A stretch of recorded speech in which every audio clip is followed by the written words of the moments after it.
en el almuerzo, estos congresos es interesante porque tenemos que tener multiespecialidades, desde todas las especialidades de medicina, igual enfermería, que nos colaboren en nuestros pacientes.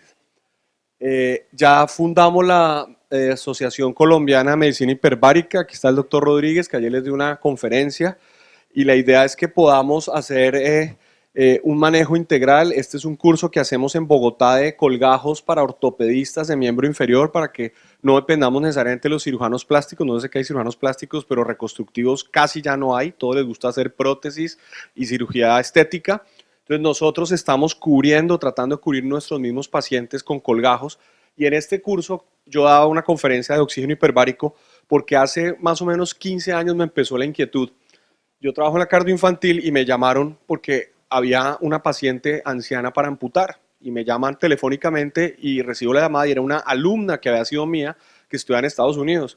Me dice: doctor, usted va a amputar a mi abuelita hoy por encima de la rodilla, ¿no hay posibilidades que le ponga VAC o oxígeno hiperbárico? Y le dije yo: ¿eso qué es? No tengo ni idea, en esa época esto no existía para nosotros. Entonces me empecé a meter un poco allí y arranqué con el VAC, y luego con el oxígeno hiperbárico conocí a unos colegas que trabajan en la Florida, que son pioneros de esto, que son el doctor Jaime Carrizosa y Alvarado, que son colombianos, son miembros de esta asociación, y ellos me empezaron a dar estímulo, pero desafortunadamente aquí en Colombia yo no tenía cómo trabajar, y ahora ya lo tenemos en el hospital.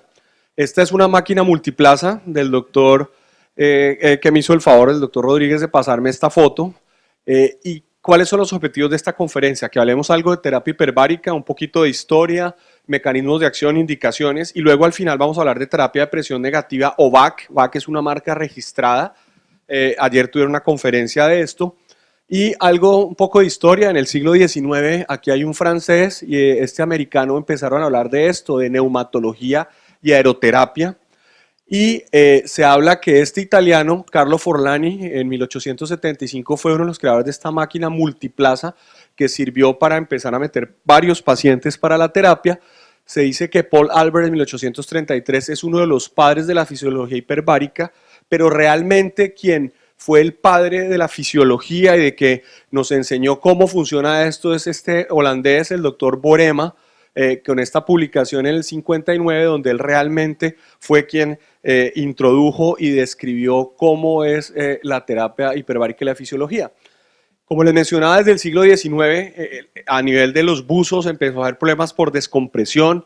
En la Segunda Guerra Mundial, los pilotos de avión que tenían esas caídas bruscas para hacer bombardeos también sufrían de problemas descompresivos. Y el problema, ¿cuál es? Que hay una disminución de la solubilidad de los gases en solución, y el oxígeno y el gas carbónico se vuelven rápidamente a su estado soluble, y el nitrógeno persiste gaseoso. Si ustedes revisan estos de Google, como mis residentes que hoy en día es el doctor Google y los pacientes, una atmósfera son 760 torricellis, que es lo que todos respiramos. Pero en oxígeno hiperbárico se habla de atmósferas totales absolutas. Y esto tiene que ver con muchas leyes de la física, como son esta ley de Henry, donde se dice que en un tratamiento como la terapia hiperbárica, el oxígeno disuelto en el plasma y el líquido tisular en cantidades proporcionales a la presión parcial del gas en el medio ambiente. Y esto también se deriva de estos tratamientos que mencioné antes, de los buzos, de los pilotos, de la gente que está en minas en profundidad, y todo esto con el aporte de la medicina militar y la medicina de las guerras.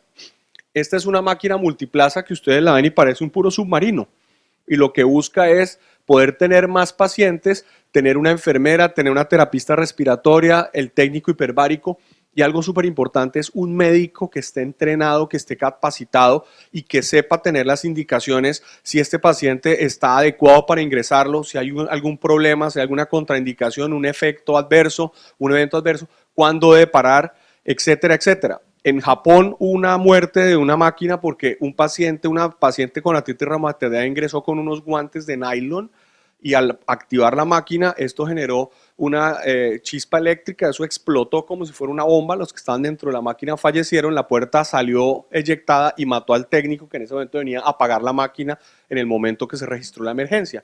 Entonces esto tiene que tener un entrenamiento, unos requisitos, y no es un manejo individual para los pacientes. Como hablábamos ahora, este es el telecomando, este es de Estados Unidos, de mis colegas en Orlando.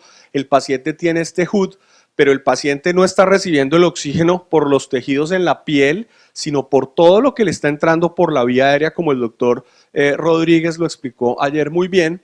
Y hay máquinas monoplaza como estas, incluso en la historia hay unas que son la clamshell, que parecía una ostra, que la monoplaza es más complicado para manejar el paciente si llega a haber algún tipo de complicación, porque además todo el mundo está afuera y en esta va a estar al 100% y no puede haber ninguna pausa, por ejemplo, para que respire aire ambiente normal. Entonces, como hablábamos de las ATAs o atmósferas totales absolutas, aquí en este tratamiento el paciente que normalmente respira el oxígeno en un aire ambiente a un 21% o a los 760 mililitros de mercurio, con la terapia llevada entre 2 y 3 atmósferas, esto lo va a llevar a una oxigenación de un 100% en todos sus tejidos. Las terapias entre 2.2 y 2.8 van a equivaler como si yo estuviera llevando a este paciente a las profundidades del mar, como si estuviera siendo un buzo, equivalente a esto, entre 14 y 18 metros, y como ustedes saben, los buzos no se pueden sumergir abruptamente ni salir bruscamente, esto debe ser progresivo, y las sesiones duran entre 45 y 120 minutos, un paciente puede ser sometido incluso hasta 40 sesiones, y lo importante es que esto va a nivelar, va a aumentar el nivel de oxígeno en el plasma. Si manejamos de entre 2 y 2.5 atmósferas absolutas con un promedio de 90 minutos por sesión, esto se puede llevar a hacerle a un paciente 2 sesiones diarias. Los pacientes que tienen osteoradionecrosis se puede llevar incluso hasta 5 lesiones por radiación y se puede llevar una vez diaria, o sea 7 veces por semana si uno lo quisiera hacer, para un total de 20 a 40 veces en unos a 2 meses de duración. Esta es una tabla que se llama la tabla modificada de COMEX, donde ustedes ven cómo esto es profundidad y las zonas azules son zonas donde el paciente está dejando de recibir el oxígeno a 100% absoluto y son zonas donde el paciente tiene como una relajación y el paciente progresivamente en el tiempo se va mirando en la máquina que vaya como si estuviera bajando el buzo progresivamente. Esto lo mencionó el doctor Rodríguez ayer y es importante esto. Esto tiene unas etapas, que son la ventilación pulmonar. Si el paciente tiene una fibrosis pulmonar, por ejemplo, pues esto no va a entrar al alvéolo y no va a difundir.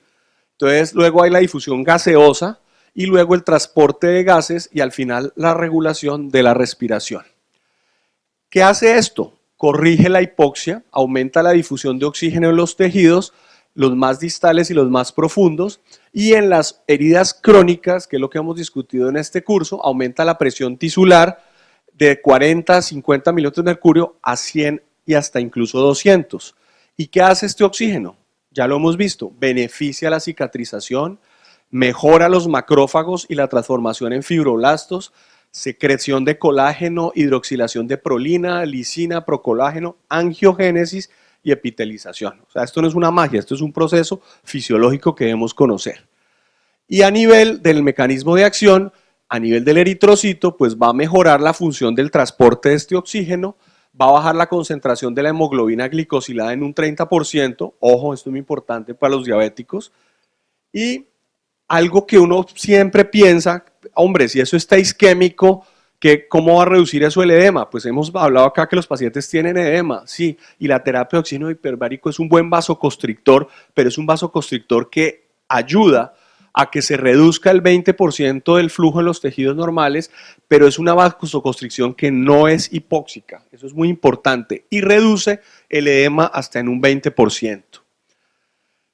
¿En qué indicaciones vamos a utilizar estos tipos de terapia? En isquemias agudas traumáticas, por ejemplo, en lesiones por aplastamientos, en los terremotos que ha habido, esos pacientes que sacan la extricación, nosotros le hacemos fasciotomías, le mejoramos la pierna y se mueren por unas fallas renales severísimas, por unas mioglobinurias, pacientes con embolismos aéreos, gaseosos, cuando los cirujanos plásticos nos colaboran con injertos y colgajos que empiecen a sufrir, ojo, ese paciente puede ayudarse en pacientes por descompresión, bien sea buzos o en las minas, como hablábamos. Y algo importante, el que se quiere suicidar en el carro que tapa el exhausto y se intoxica por monóxido de carbono, o el embolismo aéreo cuando se nos va aire por una arteria, son los pacientes perfectos para poder salvar. En la patología que yo trato, que es la ortopedia, la necrosis del hueso, en tejidos por radiación también, la osteomielitis refractaria, es importante, las gangrenas gaseosas, los abscesos intracraneales, una anemia severísima, puede ser compensada con la transfusión y coadyuvar con la terapia hiperbárica, las infecciones por anaerobios, quemaduras térmicas y pies Wagner 3 o más, o pues según las otras clasificaciones que empleen ustedes. ¿En qué caso estaría contraindicado? En pacientes donde haya drogas que liberen radicales libres, todas estas drogas para terapia antineoplásicas que pueden generar esto, y una relativa sería el embarazo mayor a 3 meses, pacientes que sufran de convulsiones no tratadas o que tengan un antecedente de convulsiones febriles, o un paciente que esté con fiebre no puede entrar a la máquina, neuritis del nervio óptico, neumotórax no tratados e hipertermias. Y hay unos efectos que son fisiológicos y unos efectos que son mecánicos, y los fisiológicos van a estar los bacteriostáticos, el tratamiento de envenenamientos y la hipoxia. Y esto es la ley de Henry. Ustedes ven esta imagen donde tenemos un capilar acá. Si el paciente tiene una arteriosclerosis, tiene una enfermedad como la diabetes, ustedes ven que el capilar ya no deja perfundir el oxígeno y hay una hipoxia. En el momento que estamos respirando una atmósfera normal, pues esto difunde normalmente, pero cuando tenemos este problema, ¿qué va a pasar? Si llevamos a este paciente a 3 atmósferas absolutas, todo este oxígeno se va a multiplicar y va a perfundir y va a pasar al otro lado, y también por el plasma y por la parte de circulación nos va a permitir pasar y llegarle a una oxigenación que va a ser adecuada en estos pacientes. ¿Qué mecanismos de acción favorece esto en la infección? Ustedes saben que las bacterias anaerobias, pues si le metemos oxígeno las vamos a matar. Los leucocitos frente a las bacterias aerobias como el Staphylococcus aureus no van a estar muy bien, y hay un beneficio en las osteomielitis refractarias como mencioné antes. También la proliferación bacteriana nos va a consumir oxígeno, y pues si tenemos un buen oxígeno, esto va a disminuir la tensión capilar de oxígeno. Y es importante este concepto, desbridar y tratar las heridas y los abscesos. Esto no cura, igual que el VAC, y lo que yo le digo a mis residentes, la adrenocilina, si yo tengo un absceso, yo tengo que sacar esto porque allí no va a llegar nada, o si no tengo circulación tengo que rotar un colgajo que me lleve circulación y que le dé vitalidad a ese tejido. Este efecto bactericida va a aumentarlo la terapia de presión de oxígeno hiperbárico, y como mencionábamos, las presiones de 40 a 80 milímetros de mercurio, en ese momento ya hay destrucción bacteriana, se mata el Clostridium porque acaba la lecitina